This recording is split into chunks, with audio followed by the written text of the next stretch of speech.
Hi, my name's Helen Coulson. I'm the deputy head here at Coombs Head and I oversee behaviour and exclusions. So I'm going to just go through a PowerPoint that gives you some main headlines and main analysis of data. However, there is data behind this, including behaviour data and fixed term exclusion data and the analysis that goes with those. So if we start at 2019, behaviour was centralised at that point, and the head and 1 or 2 members of SLT dealt directly with most incidents. There was a level of persistent disruption within the school, including a group of students who were refusing to go to lessons or follow instructions. An updated behaviour policy was developed in consultation with all staff and implemented as of November 19. This led to improved behaviour in the classrooms. However, this did include removals to the internal exclusion area, or the PLR, increasing, and the fixed term exclusions increasing. So behaviour in lessons was better. However, these sanctions didn't impact on the most challenging students, and their behaviour was constantly repeated. So behaviour was followed up by teaching heads of year who had an additional 4 hours each week to do their role. This wasn't enough capacity to put appropriate intervention strategies in place for those targeted students, and we ended up in a sort of repeating cycle of poor behaviour from a small number of students. So to try to address this, the pastoral team structure was reviewed, changed and implemented, ready for September 2020, that should say. This involved 5 new student support officers, 1 to support each year group. A considerable amount of CPD has already been implemented, but also continues to be. We've also appointed a team leader within that group. The wider inclusion team, which includes myself, our designated safeguarding lead, student support officers, inclusion manager, SENCO, school counsellor. We meet every single week to discuss individual students and what the next steps are. We look at weekly behaviour data, we look at fixed term exclusion data, and we share any knowledge of individuals. And we use our inclusion protocol, which I'll show you in a second, to help guide us through what strategies to put in place. We also produce a cause for concern list that's shared with the Devon inclusion team every half term, and we discuss individuals often with the inclusion officer there, just to highlight any concerns we've got and to explain what we've already put in place. Any fixed term exclusions are discussed and alternatives always considered and implemented where appropriate. This has very recently included the use of a planned internal exclusion day. We've started to record data on this, but we haven't had an opportunity to do any real analysis yet. The school has been developing the quality of provision within our Bridge Centre, which is our isolation area, to ensure that it does support students' learning, and where possible, students continue doing the same work as the lesson that they would normally have been in.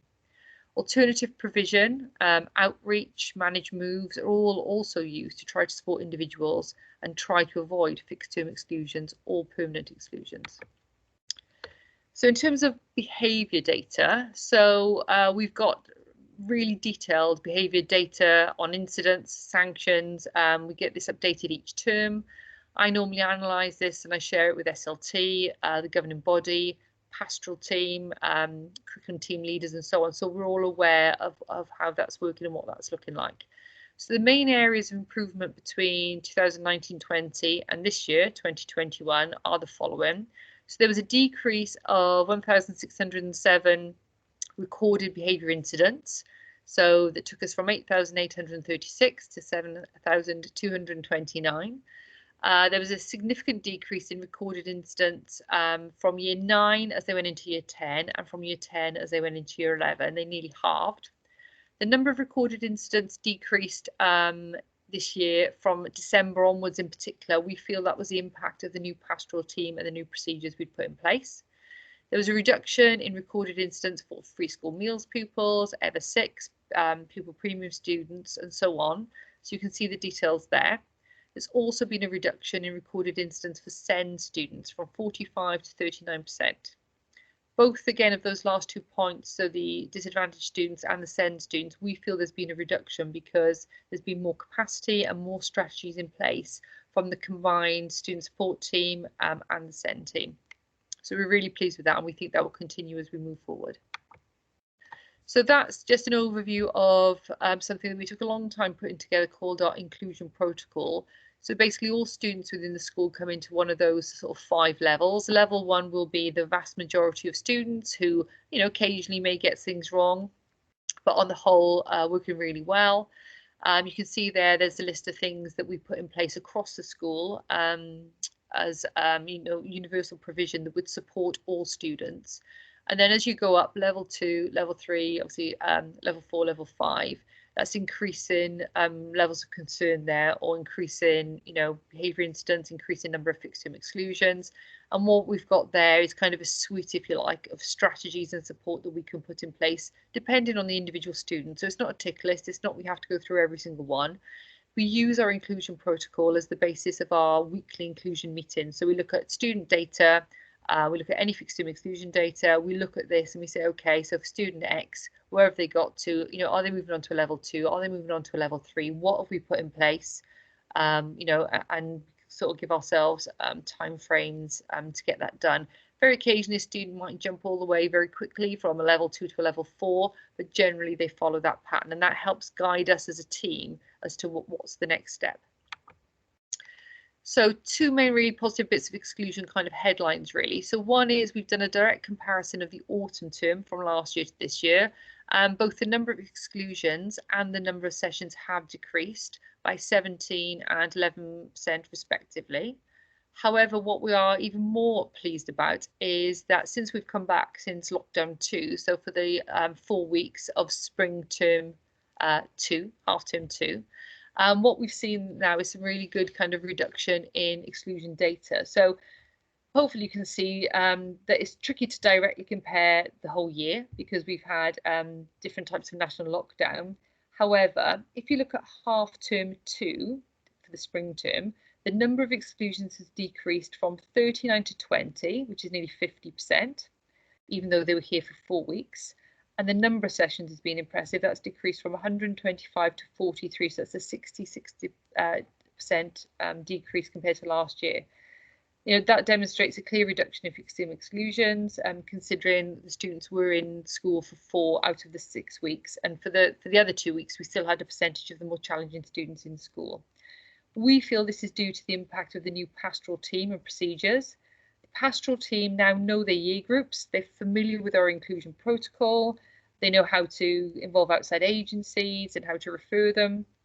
The support the students are now receiving has greatly increased when compared to last year, and this will continue to be implemented in a more efficient and effective manner, which therefore should impact further on the number of FTEs.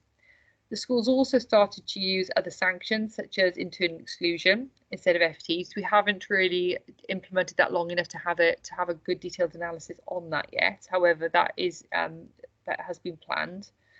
And if you look at the data up until the end of the autumn term, the top sort of 8 students in terms of behaviour, a couple of them ended up having permanent exclusions.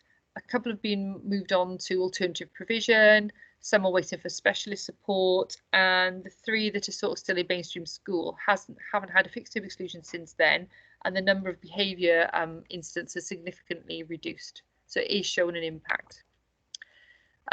In terms of exclusions, so the number, as we said, of fixed term exclusions has reduced in the autumn and spring term. The number of SEND students having fixed term exclusions has significantly reduced, and the number of disadvantaged students having fixed term exclusions has also reduced. So 4 students were permanently excluded, which was high for Coombs Head Academy. 1 boy was for Year 9 boy was for persistent disruptive behaviour. A whole suite of strategies have been put in place. However, it still continued.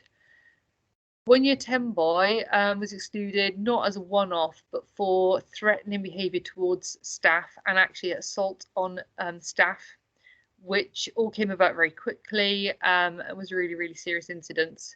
And 2 Year 11 boys were permanently excluded for a one-off incident where they brought knives or offensive weapons purposely into school and threatened younger students. So, 3 out of those 4 were kind of more unusual, very serious, violent incidents. Up until the end of the autumn term, the exclusion data showed that 8 students made up 64% of fixed term exclusions. 2 of those, as I previously said, have been permanently excluded. 2 are now attending alternative provision. For one EHCP student, the school is seeking specialist placement, and the student is accessing outreach provision very successfully at the moment.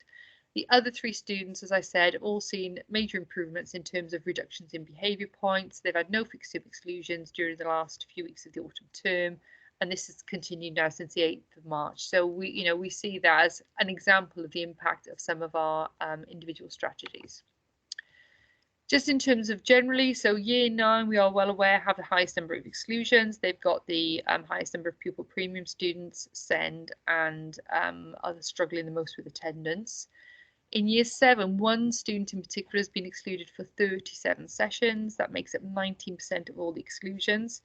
He is currently attending an alternative provision. He's on the EHC pathway. We've had a student governance panel, and I've got further details on those 8 students in another document. Okay, we just think that the implementation, the monitoring and impact of support strategies for our most vulnerable students has improved. It's much more visible, and we feel it's really starting to have an impact, and we can only see that improvement as time goes on. So just finally, next steps. So we need to make sure that we implement and embed the new sections of the school behaviour policy. So that's within teaching staff, specifically the level of follow-up for low-level disruption. That's gone back to teachers' responsibility, so we need to help and support them to get that right.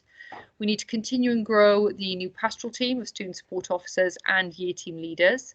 CPD is planned for the team and for individuals.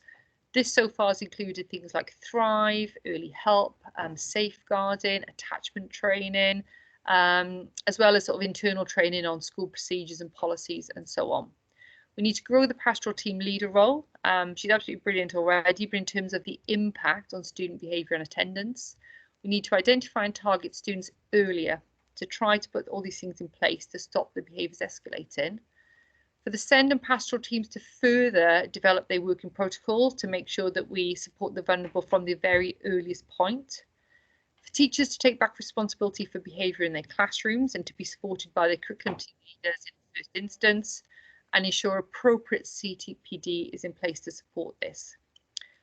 Ensure the clear levels in the inclusion protocol are adhered to, and the most challenging students are managed in a time-appropriate manner, and to identify, target and improve specific areas within behaviour across the school on a termly basis. So we have a termly kind of area of focus. Okay, so that's all from me for now. Like I said, do remember there are the other documents to support all those as well. Okay, thank you very much.